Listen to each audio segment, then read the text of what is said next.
High friend ଜୟ ଜଗନ୍ନାଥ ଶୁଭ ସକାଳ। ଆଶା କରେ ଆପଣମାନେ ଭଲରେ ଥିବେ। ମୁଁ ତ ବହୁତ ଭଲରେ ଅଛି। ଆସନ୍ତୁ ଆଜିର ବ୍ଲଗଟି ଷ୍ଟାର୍ଟ କରିବା। ଦେଖନ୍ତୁ ବର୍ତ୍ତମାନ ମୁଁ ଆସି ପହଞ୍ଚି ଯାଇଛି ଆମ ପୋଖରୀ ପାଖରେ, ଯୋଉଠି ଆମର ସବୁ ଦେଖନ୍ତୁ ସଜବାଜ ଅଲରେଡି ସବୁ ବାହାରି ସାରିଛି। ସେପଟରେ ମଧ୍ୟ ସବୁ ଦେଖନ୍ତୁ ସଜ ବାହାରି ସାରିଛି। ବର୍ତ୍ତମାନ ପାଣି ପୁରା ଧୁମ ଚାଲିଛି ଏବଂ ପାଣି ପୁରା ସରିଲା ପରେ ପ୍ରିପାରେସନ ହେଇକି ଜାଳ ଛଡାଯିବ।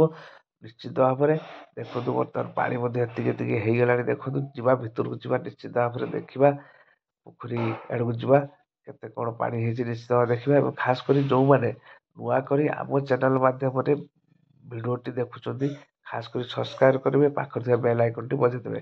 ବର୍ତ୍ତମାନ ଆସନ୍ତୁ, ବର୍ତ୍ତମାନ ଯିବା ଆମେ ପୋଖରୀ ଆଡକୁ। ଦେଖନ୍ତୁ ବର୍ତ୍ତମାନ ପମ୍ପ ଦେଖନ୍ତୁ, ବର୍ତ୍ତମାନ ଏରିଏଟର ସଜ ସବୁ ବାହାରି ସାରିଛି ଅଲରେଡି। ଦେଖନ୍ତୁ ଯୋଉ ଆମର ମେସିନ ଚାଲିବ ଏବଂ ଏପଟେ ଦେଖନ୍ତୁ ତାର ସବୁ ସବୁ ସଜ ବେରେଲ ପତର ଡଙ୍ଗା ଏମିତି ସବୁ ଯିଏକି ଆମର ପ୍ରସ୍ତୁତ ହେଇ ସାରିଛି, ବାହାରି ସାରିଛି।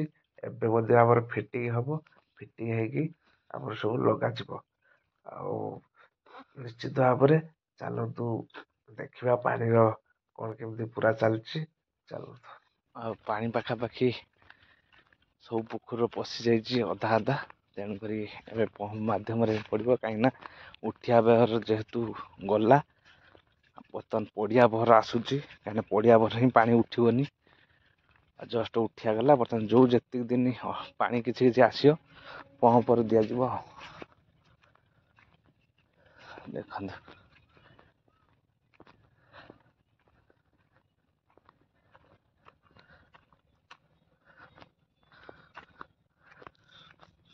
ଏମିତି ଅଛି ଆମ ପୋଖରୀ। ଆଉ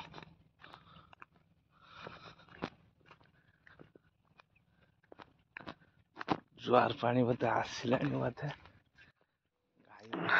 ଏପଟରେ ଆମର ଅଛି। ତିନିଟା ପୋଖରୀ, ସେପଟେ ତିନିଟା ପୋଖରୀ, ମଝିରେ ଦେଖନ୍ତୁ ନାଳି ଅଛି। ଯେହେତୁ ବର୍ତ୍ତମାନ ଏପଟ ତିନିଟା ପୋଖରୀ ଆମର କାହିଁକିନା ପମ୍ପରେ ଲୋଡ ହେଇଛି, ଯାହା ପାଣି ପାଇପରେ ହିଁ ପଶିଥିଲା ଏବଂ ଆଉ ସବୁ ପମ୍ପ ସେପଟର ପାଣି ସେମିତି ହେଇନାହିଁ। ଆଉ ଏଇ ଯୋଉ ପାଇପ୍ ପଡିଛି ଦେଖନ୍ତୁ, ସେ ପୋଖରୀରେ ପମ୍ପ ପଡିଛି ତିନିଟା ପମ୍ପ ଏବଂ ପାଇପ୍ ପଡିଛି ଏ ପୋଖରୀକୁ। ଏ ପୋଖରୀ ମଧ୍ୟ ପାଖାପାଖି ପାଣି ହେଇଗଲାଣି ଏପଟ ଲାଇନରେ। ଆଉ ଏଟା ହଉଛି 2 ନମ୍ବର ପୋଖରୀ, ଡାଇରେକ୍ଟ ପାଇପ୍ ମାଧ୍ୟମରେ ଏଠି ପାଣି ପଶୁଛି। ଏଠି ଗୋଟେ 20 ଫୁଟିଆ ପାଇପ୍ ପଡିଛି, ତେଣୁକରି ଡାଇରେକ୍ଟ ହିଁ ଏଠି ପାଣି ପଶୁଛି। ପଶୁଛି ତାପରେ ଡାଇରେକ୍ଟ ଯେତିକି ପଶିବ ନାଳି ବର୍ତ୍ତମାନ ପାଣି ମଧ୍ୟ ଆସିଲାଣି। ତାପରେ ୟାକୁ ହିଁ ପମ୍ପ ପଡିବ। ଆଉ ଏଇଭଳି ଭାବରେ ପାଣି ପୁରା ବର୍ତ୍ତମାନ ଚାଲିଛି। ଆଉ ପାଣି ପୁରା ଚାଲିଲା ପରେ ତାପରେ ରେଟ ଫିଟିଂ ହବ। ତାପରେ ଆସ୍ତେ ଆସ୍ତେ ପ୍ରକ୍ରିୟା ସବୁ ଆରମ୍ଭ ହେଇଯିବ ଚାଷ ପାଇଁ। ଆଉ ଏଠି ଦେଖନ୍ତୁ ଏଇ ଯୋଉ ନାଳିରୁ ବର୍ତ୍ତମାନ ସେ ଯୋଉ 4 ନମ୍ବର ପୋଖରୀକୁ ବର୍ତ୍ତମାନ ଦେଖନ୍ତୁ ପମ୍ପ ମଧ୍ୟ ପଡୁଛି। ରିଜର୍ଭ 2ଟା ପଡୁଛି, ନାଳିରୁ ମଧ୍ୟ ଗୋଟେ ପଡୁଛି। ଆଉ ଏଇଭଳି ଭାବରେ ଚାଲିଛି ପାଣି ପୁରା କାର୍ଯ୍ୟକ୍ରମ। ଆଉ ଖାସ କରି ଭିଡିଓଟି ଶେଷ ଯାଏ ଦେଖିବେ ଏବଂ ଖାସ କରି ସବସ୍କ୍ରାଇବର କରିଦେବେ। ଦେଖନ୍ତୁ ବର୍ତ୍ତମାନ କିଭଳି ଭାବରେ ପାଣି ପୁରା ଆମର ଅଲରେଡି ଦେଖନ୍ତୁ। ଇଏ ହଉଛି 10H ପମ୍ପ ଏବଂ ଚାଇନା 2ଟା ଦେଖନ୍ତୁ। ସେ ହଉଛି ଚାଇନା 2ଟା ଚାଲିଛି ଏବଂ ଏଇଟା 10H ପମ୍ପ ଗୋଟେ, ଚାଇନା 2ଟା। ଏଭଳି ଭାବରେ ପାଣି ପୁରା ଆମର ଚାଲୁ ରହିଛି। ଆଉ ତାପରେ ପାଣି ପୁରା ସରିଲା ପରେ ବ୍ଲିଚିଂ କରାଯିବ। ଇଏ ହଉଛି ଆମ ରିଜର୍ଭ ଯୋଉ ପାଇପ୍ ପଡିଲା ସେଇ ଯୋଉ ପାଣି ପଶୁଛି ତା ଦେହରୁ ୟା ଦେହକୁ ପଡୁଛି। ଆଉ ରିଜର୍ଭ ପାଣି ଟା ଟିକେ ଅଧିକ ଷ୍ଟ୍ରକ୍ ରହିବ। ଏଇଭଳି ଭାବରେ ଚାଲିଛି ପାଣି ପୁରା ପ୍ରସ୍ତୁତି। ବର୍ତ୍ତମାନ ସରିଲା ପରେ ବ୍ଲିଚିଂ ହବ। ଆଉ ବର୍ତ୍ତମାନ ଚାଲନ୍ତୁ ପଚା ପାଇଁ ପ୍ରସ୍ତୁତ କରିବା। ଦେଖନ୍ତୁ ବର୍ତ୍ତମାନ ପଚା ଆମ ପାଇଁ ପ୍ରସ୍ତୁତ ଆରମ୍ଭ ହେଇଯାଇଛି।